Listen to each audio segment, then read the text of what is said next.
शिवसेना महिला आघाडीच्या अंबरनाथ शहरातील पदनियुक्त्या शनिवारी जाहीर करण्यात आल्या।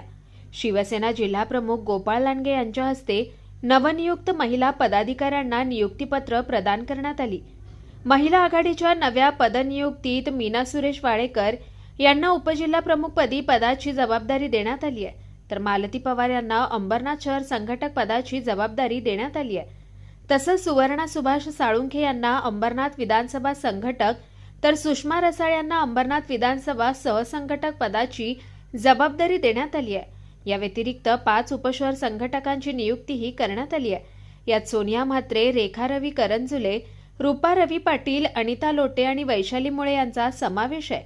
त्यांच्यावर शहराच्या पूर्व आणि पश्चिम भागाची जबाबदारी वाटून देण्यात आली आहे। या सर्वांना शनिवारी जिल्हाप्रमुख गोपाळ लांडगे यांच्या हस्ते आणि आमदार डॉक्टर बालाजी किणीकर, माजी नगराध्यक्ष सुनील चौधरी, माजी नगराध्यक्षा प्रज्ञा बनसोडे, माजी शहर प्रमुख श्रीनिवास वाल्मिकी, माजी नगरसेवक सुभाष साळुंखे यांच्या उपस्थितीत नियुक्तीपत्र प्रदान करण्यात आली।